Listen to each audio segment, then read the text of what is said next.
ಆತ್ಮೀಯ ಸ್ನೇಹಿತರೆ, ತಮ್ಮೆಲ್ಲರಿಗೂ ಕೂಡ ನಿಮ್ಮದೇ ಆಗಿರತಕ್ಕಂಥ ಯೂಟ್ಯೂಬ್ ಚಾನಲ್ ಸ್ಟಡಿ ವಿತ್ ಪರಶುರಾಮ್ಗೆ ಸ್ವಾಗತವನ್ನು ಕೋರ್ತೀನಿ. ಸ್ನೇಹಿತರೆ, ಇಂದು ನವಿ ಕಕ್ಷಾ ಅರ್ಧವಾರ್ಷಿಕ ಪರೀಕ್ಷಾ ಕಿ ಪ್ರತಿದರ್ಶ ಪ್ರಶ್ನೆ ಪತ್ರಿಕಾ ಅಂತ ಇದೆ. ಅಂದರೆ SA1 ಎಕ್ಸಾಮ್ ಮಾಡ್ತಾರೆ 9th ಕ್ಲಾಸಲ್ಲಿ ಹಿಂದಿಗೆಯಲ್ಲಿರ್ತಕ್ಕಂಥ ಒಂದು ಮಾಡೆಲ್ ಕ್ವಶನ್ ಪೇಪರನ್ನು ಇವತ್ತು ತಂದಿದ್ದೀನಿ. ತುಂಬ ಮೋಸ್ಟ್ ಆಗಿರ್ತಕ್ಕಂಥ ಕ್ವಶನ್ ಪೇಪರ್ ಇದೆ. ಇದರ ಆನ್ಸರ್ಸ್ಗಳನ್ನು ಬೇಕಾದರೆ ತಾವು ಈ ವಿಡಿಯೋದ ಡಿಸ್ಕ್ರಿಪ್ಷನ್ ಬಾಕ್ಸ್ನಲ್ಲಿ ನಾನು ಆಲ್ರೆಡಿ ಎಲ್ಲ ಪಾಠಗಳ ನಿಮಗೆ ಕ್ವಶನ್ ಆನ್ಸರ್ಸ್ಗಳನ್ನು ಹಾಕಿದ್ದೀನಿ. ಅವನ್ನು ನೋಡಿ ಚೆನ್ನಾಗಿ ಪ್ರಿಪ್ರೇಷನನ್ನು ಮಾಡಿಕೊಡ್ರಿ ಅಂತ ಹೇಳ್ತಾ, ಸೊ ಇದರ ಉತ್ತರಗಳನ್ನು ಸಹಿತ ಮುಂದಿನ ದಿನಗಳಲ್ಲಿ ನಾನು ಹಾಕಲಿಕ್ಕೆ ಪ್ರಯತ್ನವನ್ನು ಮಾಡ್ತೀನಿ. ತಾವೆಲ್ಲರೂ ಕೂಡ ವಿಡಿಯೋನ ಲೈಕ್, ಶೇರ್ ಹಾಗೂ ಸಬ್ಸ್ಕ್ರೈಬ್ ಮಾಡಲಿಕ್ಕೆ ಮರೆಯದಿರಿ ಅಂತ ಹೇಳ್ತಾ, ಮತ್ತು ಉಳಿದ ವಿಷಯದ ಪ್ರಶ್ನೆ ಪತ್ರಿಕೆಗಳನ್ನು ಸಹಿತ ಅಪ್ಲೋಡ್ ಮಾಡ್ತೀನಿ, ತಾವು ವೇಟ್ ಮಾಡಬೇಕು. ಸೊ ಸಮಯ 3 ಗಂಟೆ, ವಿಷಯ ತೃತೀಯ ಭಾಷಾ ಹಿಂದಿ, ಗರಿಷ್ಠತಮ ಅಂಕ 80 ಅಂಕದ ಪರೀಕ್ಷೆ, 3 ಗಂಟೆಯ ಸಮಯ. फर्स्ट ಮೇನಲ್ಲಿ ಏನಿರ್ತದೆ ಅಂತಂದರೆ ವ್ಯಾಕರಣದಲ್ಲಿರ್ತಕ್ಕಂಥ ಪ್ರಶ್ನೆಗಳಾಗಿರ್ತಾವ. निम्नलिखित प्रश्नों के लिए 4 विकल्प सुझाए गए हैं. उनमें से सर्वाधिक विकल्प चुनकर उनके संकेत अक्षर सहित लिखिए. ಪ್ರತಿ ಪ್ರಶ್ನೆಗೆ 4 ಆಯ್ಕೆ ಕೊಟ್ಟಿರ್ತಾರೆ. ಅದರಲ್ಲಿ ಎಲ್ಲದಕ್ಕಿಂತ ಸೂಕ್ತವಾದ ಆಯ್ಕೆಯನ್ನು ಆರಿಸಿ ಕ್ರಮಾಕ್ಷರದೊಂದಿಗೆ ಬರೀಬೇಕು. निम्नलिखित में से बहुवचन है ए किताब, बी बच्चा, सी बीमारियाँ, डी कहानी. सरियाद उत्तर सी बीमारियाँ. सेकेंड, स्वस्थ शब्द का विलोम रूप है ए पराया, बी स्वर, सी आरोग्य, डी अस्वस्थ. स्वस्थ अस्वस्थ ಅಂತಕ್ಕಂಥದ್ದು ವಿಲೋಮ ಶಬ್ದ. ನೆಕ್ಸ್ಟ್, ಬೇಟಾ ಶಬ್ದ का ಸ್ತ್ರೀಲಿಂಗ ರೂಪ है ಅಂತ ಕೇಳಿದ್ದಾರೆ. ಎ ಬೇಟಿ, ಬಿ ಪುತ್ರ, ಸಿ ಭಾಯ್, ಡಿ ಬಾಜಾರ್. ಆಪ್ಷನ್ ಎ ಬೇಟಿ ಅಂತಕ್ಕಂಥದ್ದು ರೈಟ್ ಆನ್ಸರ್ ಆಗ್ತದೆ. करना शब्द का प्रथम प्रेरणार्थक क्रिया रूप है ए करो, बी कराना, सी करवाना, डी किया. करनाದು ಪ್ರಥಮ ಪ್ರೇರಣಾರ್ಥಕ, ಬಿ ಕರಾನ ಅಂತ ಆಗ್ತದೆ. ನಂಬರ್ 5, ಗಣೇಶ ಶಬ್ದ ಮೇ ಸಂಧಿ ಹೇ ಅಂತ ಕೇಳಿದ್ದಾರೆ. ಗಣೇಶದಲ್ಲಿರ್ತಕ್ಕಂಥ ಸಂಧಿ ಬಿ ಗುಣಸಂಧಿ ಅಂತಕ್ಕಂಥದ್ದು ಸರಿಯಾದ ಉತ್ತರ. ಆ ಇ ಉ ರೀ ತಂದರೆ ದೀರ್ಘ ಸಂಧಿ, ಮೇಲೆ ಐ ಮಾತ್ರ ಇತ್ತಂದರೆ ವೃದ್ಧಿ ಸಂಧಿ, ಮೂರಕ್ಷರದಲ್ಲಿ ಅಯ ಆಯ ಅವ ಆವ ಅಕ ಆಕ ಇತ್ತಂದರೆ ಅದು ಅಯಾದಿ ಸಂಧಿ. ಗಮ್ ಶಬ್ದಕ ಸಮನಾರ್ಥಕ ರೂಪ ಹೇ ಅಂತ ಕೇಳಿದರೆ ಗಮ್ ಅಂತಕ್ಕಂಥದ್ದಿದೆ, ಸಮನಾರ್ಥಕ ಇದೆ. ಎಸ್ ಎ ದುಃಖ, ಬಿ ಖುಷಿ, ಸಿ ಸಂತೋಷ, ಡಿ ಗರ್ಮಿ. ಗಮ್ ಅಂದರೆ ದುಃಖ, ಗಮ್ದು ವಿರೋಧಾರ್ಥಕ ಶಬ್ದ ಖುಷಿ. ಮೌಸಿ ಕಿ ಆಂಖೋ ಡ್ಯಾಶ್ ಆಸು ಝಲಕ ಉಟ್ಟೆ ರಿಕ್ತ ಸ್ಥಾನ ಮೇ ಸಹಿ ಕಾರಕ ಅಂತ ಇದೆ. ಮೌಸಿ ಕಿ ಆಂಖೋ ಸೆ ಅಂತಕ್ಕಂಥದ್ದು ಆಗ್ತದೆ, ಕಣ್ಣುಗಳಿಂದ ಏನಾಗ್ತಪ್ಪ ಅಂದ್ರೆ ಕಣ್ಣೀರು ಎಸ್ ಬರ್ತದೆ ಅಂತಕ್ಕಂಥದ್ದು. ಕ್ಯಾ ಸಾಲ್ ಭರ್ ಯಹಾ ವರ್ಷ ಹೋತಿ ರಹತಿ ಅಂತ ಇದೆ. ಇಲ್ಲೊಂದು ಎಸ್ ಏನು ಪ್ರಯುಕ್ತ ವಿರಾಮ ಚಿಹ್ನೆ ಇದೆ, ಎಸ್ ಬಳಕೆ ಮಾಡಿರ್ತಕ್ಕಂಥ ಲೇಖನ ಚಿಹ್ನೆ ಇದೆ. ಅದು ಯಾವುದು ಅಂತ ಕೇಳಿದ್ರು. ಎ ಪೂರ್ಣ, ಬಿ ಅರ್ಧ, ಸಿ ಅಲ್ಪ, ಡಿ ಪ್ರಶ್ನವಾಚಕ. ಸರಿಯಾದ ಉತ್ತರ ಡಿ ಪ್ರಶ್ನವಾಚಕ ಅಂತ ಬರ್ತದೆ. ಇನ್ನು ಅನುರೂಪತದಲ್ಲಿ ಏನು ಕೇಳಿದ್ದಾರೆ ಅಂದರೆ ದಿಲ್ಲಿ ಭಾರತ್ ಸಿಕಾಗೋ ಡ್ಯಾಶ್, ಇಂಪಾಲ್ ಮಣಿಪುರ್ ಸಿಲಂಗ್ ಡ್ಯಾಶ್, ಸಡಕ್ ಪರ್ ಜಾಕರ್ ಖೇಲನಾ ನಹಿ ಚಾಹಿಯೆ, ಚಲತಿ ಬಸ್ ಮೇ ಡ್ಯಾಶ್, ವಾಯು ಹವಾ ಪಾನಿ ಡ್ಯಾಶ್.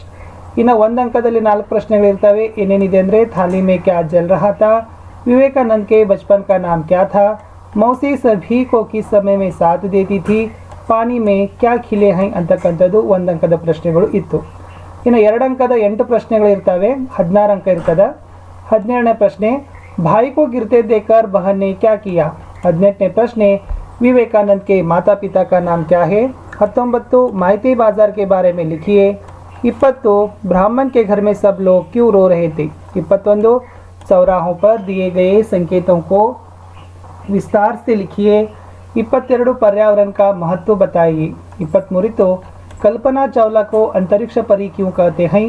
कल्पना चावला की शिक्षा के बारे में आप क्या जानते हैं.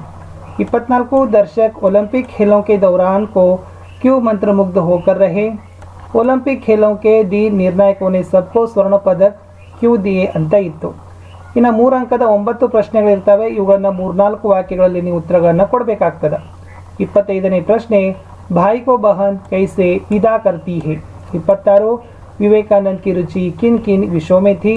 27, बच्चों ने मिलकर मौसी की सेवा किस प्रकार की. 28, चेरापूंजी की विशेषताओं के बारे में लिखिए. 29, बकासुर क्या काम करता था और उसके बदले में वह क्या लेता था. 30ನೇ ಪ್ರಶ್ನೆ, दुर्घटना से बचने के उपाय लिखिए. 31, ಪರಿಸರ की रक्षा के लिए हमें क्या क्या करना चाहिए 32ನೇ ಪ್ರಶ್ನೆ ಈ ಪದ್ಯದ ಭಾವಾರ್ಥಗಳನ್ನು ಬರಿಬೇಕಾಗ್ತದ ಪದ್ಯದ ಸಾಲಿತ್ತು तेरी लाल दिशा में हिमा चंद्र सूर्य चिरकाल रहे तेरे पावन आंगन में अंधकार हटे और ज्ञान मिले मिलजुल कर ही हम सब गाए तेरे यश की गाथा ಇನ್ನು ಮುಂದೆ ಅನುವಾದ ಇದೆ. ಸೊ ಈ 3 ಸಾಲುಗಳ ಗದ್ಯ ಭಾಗದ ಸಾಲಿದ್ದಾವೆ, ಅವುಗಳನ್ನು ಕನ್ನಡನೂ ಅಥವಾ ಇಂಗ್ಲಿಷ್ನಲ್ಲಿ ಅನುವಾದ ಮಾಡಿ ಸಾಲುಗಳಿತ್ತು. इस नगरी का राजा बड़ा दुर्बल है बस गद्दी पर बैठना जानता है उसको दबाकर बक असली राजा बन बैठा है. ಇನ್ನು ಎಸ್ 5-6 ವಾಕ್ಯಗಳಲ್ಲಿ ಉತ್ತರಗಳನ್ನು ಬರಿಬೇಕಾಗ್ತದೆ. 2 ಪ್ರಶ್ನೆ 8 ಅಂಕ. ಇಲ್ಲಿ मौसी ಪಾಠದ ಕೇಳಿದ್ದಾರೆ. मौसी के खुशी जीवन का वर्णन कीजिए मौसी और बच्चों के बीच में क्या बातचीत हुई ಇದು ಮೋಸ್ಟ್ ಇಂಪಾರ್ಟೆಂಟ್ ಇತ್ತು. ಪದ್ಯದ ಸಾಲುಗಳನ್ನು ನೋಡೋದಾದ್ರೆ ಜಯ ಜಯದಿಂದ ಹಿಡಿದು ಲಾಸ್ಟ್ ಹಮ್ಕೋ ಹರಾಬರ ಅಂತಕ್ಕಂಥ ಸಾಲುಗಳನ್ನು ಕೇಳಿದ್ದಾರೆ 4 ಅಂಕಕ್ಕೆ. ಇನ್ನು 36ನೇ ಪ್ರಶ್ನೆಗೆ ಹೋಗೋಣ. ಇಲ್ಲೊಂದು ಗದ್ಯಾಂಶ ಇದೆ. ಈ ಗದ್ಯಾಂಶವನ್ನು ಓದಿ ಕೆಳಗಡೆ ಇರ್ತಕ್ಕಂಥ 4 ಪ್ರಶ್ನೆಗಳಿಗೆ ಉತ್ತರಗಳನ್ನು ಬರೀಬೇಕು. ಏನಿದೆ? सुभाष चंद्र बोस एक चतुर और कर्मशीला व्यक्ति थे. देश को आज़ादी दिलाने के उद्देश्य से ही उन्होंने अंग्रेज सरकार के ऊंचे पद को ठुकरा दिया था. वे भारत के वीर सेनानी थे, इसीलिए अंग्रेज सरकार उनसे डरती थी. सुभाष को महात्मा गांधी जी का विनम्र सत्याग्रह उचित नहीं लगा, अतः उन्होंने गांधी जी का साथ छोड़ दिया. सुभाष ने अंग्रेजी युवराज के खिलाफ बहिष्कार का आंदोलन भी चलाया. परिणाम स्वरूप उन्हें 6 महीनों तक जेल में रखा गया था. सुभाष का जीवन देश प्रेम के लिए समर्पित था ಅಂತಕ್ಕಂಥದ್ದಿತ್ತು. ಪ್ರಶ್ನೆ ಇದೆ, सुभाष कैसे व्यक्ति थे? सुभाष ने अंग्रेजों के ऊंचे पद को क्यों ठुकरा दिया? अंग्रेज सरकार सुभाष से क्यों डरती थी? सुभाष ने गांधी जी का साथ क्यों छोड़ दिया ಅಂತಕ್ಕಂಥದ್ದು 4 ಪ್ರಶ್ನೆಗಳಿದ್ದಾವೆ. ಆ ಮೇಲ್ಗಡೆ ಇರ್ತಕ್ಕಂಥ ಗದ್ಯ ಭಾಗ ನೋಡಿ ಉತ್ತರಗಳನ್ನು ಕೊಡಬೇಕು. ಇನ್ನು ಯಾವುದಾದರೂ 3 ವಿಷಯದಲ್ಲಿ ಒಂದಕ್ಕೆ 12ರಿಂದ 15 ಸಾಲುಗಳಲ್ಲಿ ನಿಬಂಧ ಬರಲಿಕ್ಕೆ ಕೇಳ್ತಾರೆ 4 ಅಂಕಕ್ಕೆ. ಅಲ್ಲಿ ಸಂಕೇತ ಬಿಂದು ಇದ್ದಾವೆ, ಇವುಗಳಿಗೆ ಕೆಳಗಡೆ ಇರ್ತಕ್ಕಂಥಕ್ಕೆ ಸಂಕೇತ ಬಿಂದು ಅಂತಾರೆ. ಅದನ್ನೇ ನೀವು ಅನುಸರಿಸಿ ಬರಿಬೇಕು. पर्यावरण प्रदूषण ಇದೆ, ಪರಿಸರ ಮಾಲಿನ್ಯ, ಅದರಲ್ಲಿ विषय प्रवेश, प्रदूषण के व्यापक समस्या, प्रदूषण को दूर करने के उपाय, उपसंहार, कोविड-19 ಒಂದು ಕೇಳಿದ್ದಾರೆ, प्रस्तावना, सफाई का महत्व, कोविड की समस्या कम करने के लिए आपके सुझाव, उपसंहार, मेरा भारत महान ಅಂತ ಇದೆ, विषय प्रवेश, प्रगति की पथ में भारत, भारत को और सदृढ़ बनाने के उपाय, उपसंहार. ಇನ್ನು ಲಾಸ್ಟ್ ಪತ್ರ ಇದೆ.